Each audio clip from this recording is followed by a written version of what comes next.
인사드리겠습니다. 환경연구원 원장 윤재용입니다. 오늘은 생물 다양성에 대해서 다루어 보고자 합니다. 오늘 모신 분은 우리 환경연구원의 이우승 박사님입니다. 인사하시죠. 네, 안녕하십니까. 환경평가본부 자원에너지평가실의 이우승 연구위원입니다. 네, 오늘 생물 다양성과 관련하여 원장님과 다양한 현재 정책이라든가 현황 등에 대해서 이야기를 나누도록 하겠습니다. 그러면 생물 다양성이란 어떻게 보면 이건 뭐지? 생물 다양성이 기후변화, 코로나19, 또 우리 조류 인플루엔자라고 그러죠.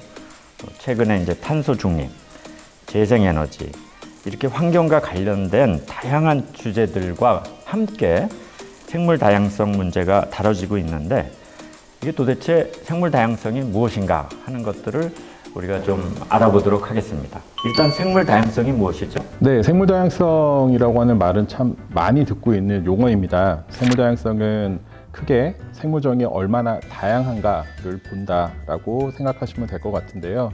어떤 생물종이 얼마나 다양한지, 생태계가 얼마나 다양한지, 유전적인 정보가 얼마나 다양한지로 구분될 수 있습니다. 1992년도 UN 환경개발회의에서 이러한 생물 다양성 협약이라고 하는 것이 만들어지게 됐는데요. 이때에도 생물 다양성은 육지, 해양 및 기타 수중 생태계에 살아있는 생명체들의 변화에 대한 것을 포함하고 있습니다. 우리나라도 생물 다양성 보전 및 이용에 관한 법률에서도 비슷한 방법으로 정의되고 있기 때문에 이러한 생태계와 관련되는 여러 가지 복잡한 다양한 부분들을 포함하고 있다라고 생각하시면 될 것 같습니다. 그러면 아니 왜 이런 생물 다양성을 왜 보존을 해야 되는지 중요하다고 많은 사람들은 얘기하는데 이거 보존하는 거 쉽지 않잖아요. 근데 왜 보존해야 됩니까? 네, 생물 다양성을 가장 쉽게 생각하시면 우리의 의식주에 필요한 자원으로서 얻고 있기도 하고요.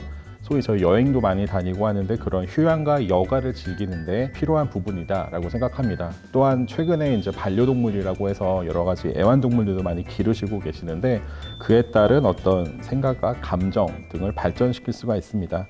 이처럼 우리가 살아감에 있어서 여러 가지 의식주에 직접적인 어떤 혜택과 도움을 주는 것이 바로 생물 다양성과 연관이 되고 있고요. 이러한 것들을 종합해서 이제 소위 생태계 서비스라고 하는 이러한 서비스적인 기능을 제공하고 있기 때문에 중요하다라고 할 수 있습니다.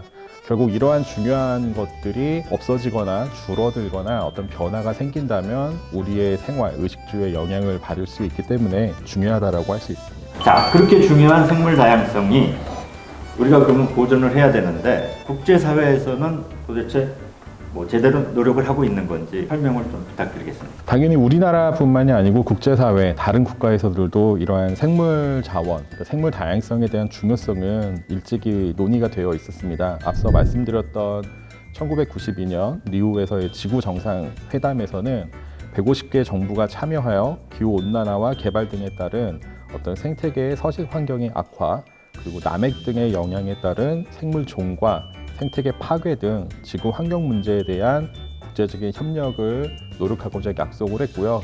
그에 대한 결과로 생물 다양성 협약이 만들어지게 됐습니다. 이러한 생물 다양성 협약에서는 결국 전 지구적으로 우리가 같이 특정 국가만이 아니라 우리 모두가 참여하여 생물 다양성에 대한 지속 가능한 이용, 그리고 유전적 자원 이용으로 발생하는 어떤 이익에 대한 공정한 배분을 이야기를 하고 있습니다. 가장 최근에는 이제 포스트 2020이라고 해서 새로운 생물 다양성 협약이 이제 올해 중국에서 개최가 되었고, 앞으로는 국토의 30% 보호 지역을 2030년까지 설정하는 것을 목표 안으로 제시를 하고 있습니다. 우리나라도 마찬가지로 이를 반영한 제5차 국가 생물 다양성 전략을 지금 수립하는 있는 중이고요. KI 내에서 이제 관련된 전략을 수립하는 연구를 진행 중에 있습니다. 이렇게 이제 국제사회에서 생물 다양성을 위해서 노력을 하고 있는데, 그러면 국내에서는 도대체 어떤 노력들을 지금 하고 있습니까? 네, 앞서 말씀드렸던 생물 다양성 협약이라고 하는 거는 국가 간의 약속이라고 하면 그 약속을 지키기 위한 우리나라 내부에서의 어떤 추진 전략이 필요합니다. 그게 이제 국가 생물 다양성 전략이라고 할 수 있고요. 가장 최근에 이제 19년부터 23년도까지에 대한 4차 국가 생물 다양성 전략이 수립이 되었었습니다. 그러나 최근 기후 변화라든가 특히 코로나19 등 여러 가지 생물 다양성 관련되는 이슈들이 발생을 함으로 인해서 좀 시급히 좀 수정 전략을 해야 된다는 내용이 의견이 나왔고, 이에 지금 현재 제5차 국가생물다양성 전략이 수립되고 있는 중입니다. 국가생물다양성 전략에서는 이런 탄소 중립 등 기후변화에 대응하기 위한 어떤 이행 목표를 수립하고요. 그리고 어떤 생물 다양성을 주류화하거나 아니면은 생물 다양성 보전과 위험 요인에 대한 관리, 그리고 이익 공유 및 지속 가능한 이용에 대한 부분, 그리고 이행력을 증진하기 위한 기반 마련 등을 목적으로 추진되고 수립된 전략이라 할 수 있습니다. 우리나라 이제 뭐 생물 다양성의 뭐 일종의 수준이라 그럴까요? 평가 이런 거에 대해서 사실은 우리 국민들이 굉장히 궁금해하는데, 저도 궁금해하고요. 어느 정도인가요? 우리나라 생물 다양성의 현황이? 쉬우면서도 어려운 질문입니다. 왜냐하면은 기후변화 같이 어떠한 딱 수치로 명확하게 나오는 것과 달리 생물 다양성은 우리 생태계를 기반으로 하기 때문에 정확하게 어떤 평가를 하는 거가 그동안 실은 많이 부족했었습니다. 그러다 보니 앞서 말씀하셨던 생물 다양성 전략에 있어서도 어떤 목표 지표들을 직접적인 결과보다는 어떤 간접적인 내용들, 예를 들어서 생물 다양성에 대한 인지도가 어떠한지, 그리고 생물 다양성 관련돼서 참여되는 기업 수가 어떠한지, 보호 지역의 면적이 어떠한지, 이런 좀 간접적인 지표로 나타냈던 것이 사실입니다. 그러다 보니 어쩌면 국민들도 혹은 원장님들도 보실 때 생물 다양성이 어떠한가라고 하면은 명확한 수치가 떠오르지 못했던 것이 바로 그러한 사실인데요. 그러한 이유 때문에 어떤 평가에 대한 새로운 기법들이 많이 지금 요구가 되고 있는 상황이고, KEI 내부에서도 관련된 연구가 많이 추진되고 있는 상황입니다. 그러면 생물 다양성의 평가가 좀 어려웠다라고 하는 거에 대한 좀 추가적인 설명을 좀 해주시면 좋을 것 같습니다. 네, 생물 다양성의 평가가 어려웠던 가장 이유는 평가 방법을 좀 제한적으로 사용한 부분이 많이 있었습니다. 왜냐하면 생태계 현황이라고 하기 위해서는 기본적으로 기초적인 조사가 필요한데요. 우리나라 생물 자원에 대한 조사는 환경부, 해수부, 산림청, 문화재청 등 다양한 부처에서 연구가 진행이 되고 있습니다. 매년 조사가 되기도 하고 일정한 시기마다 조사가 되고 있는데요. 이 자료들이 결국 곳곳에 좀 흩어져 있고 한 군데 잘 모이지 못하다 보니 이거를 가지고 평가를 해야 되는 위치에 계신 분들은 평가를 하는 데 있어서 자료 부족 등의 문제로 쉽지가 못했던 것이죠. 그래서 최근에 저희 KI에서 진행한 포럼 등을 통하여 이러한 자료들을 조금 좀 찾아보게 되었고, 종합 정리를 해보니 1960년대부터 지금까지 조사된 자료들이 전국적으로 분포하고 있다는 것을 확인을 했습니다. 그래서 결국 이러한 자료들을 가지고 최근에 나오는 어떤 계통적 다양도라든가 아니면 기존의 생물 다양성 평가 방법 등과 같은 새로운 평가 체계를 개발하고 발굴하여서 이제 결과를 제시하고자 지금 준비 중에 있습니다. 최근 국제사회에서는 생물 다양성 협약 등에 대한 어떤 생물 다양성에 대해 직접적으로 관련되는 평가 지표로서 계통적 다양도 등과 같은 평가 지표를 추가하고 있는데요.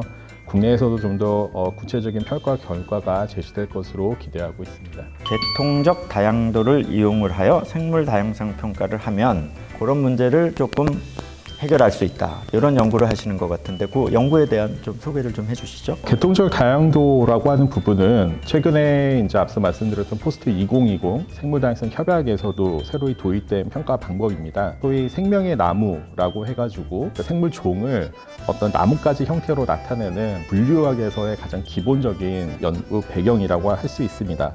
가장 쉽게 말씀드리면 저희 촌수로 생각을 하면 됩니다. 가게의 촌수에 있어서 친족끼리, 즉 촌수가 가까울수록 우리가 자주 만나고 비슷한 생활 습성을 가지고 있는데, 촌수가 멀어지면은 자주 만나기도 어렵고 거의 남처럼 생활 습관이 다릅니다.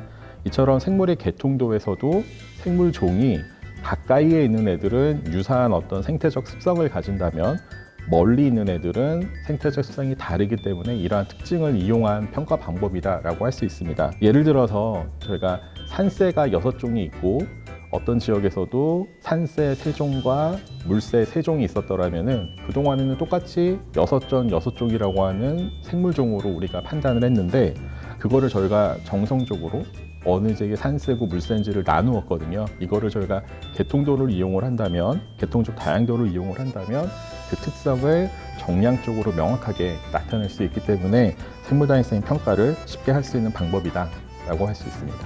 이러한 지표를 이게 우리나라에서만 하는 게 아니라 국제적으로도 이러한 그 새로운 평가 방법에 대한 관심이 많이 증가하고 있나요? 이거 관련해서 설명을 좀 해주시죠. 네, 계통적 다양성 평가는 이미 저희 생물학 쪽 연구자들은 오래전부터 좀 해외에서는 많이 시도가 되었던 부분입니다. 그래서 어떤 캐나다라든가 아니면 유럽, 미국 등지에서는 이미 최근 몇 년 전부터 되게 준비를 해왔고, 특히 이제 IUCN이라든가 아니면 생물다양성 협약에 관계되는 이페스라고 하는 기관 등에서는 이러한 계통적 다양성 평가 방법을 활용한 어떤 협약의 지표로 사용하는 방법들을 준비를 해왔습니다.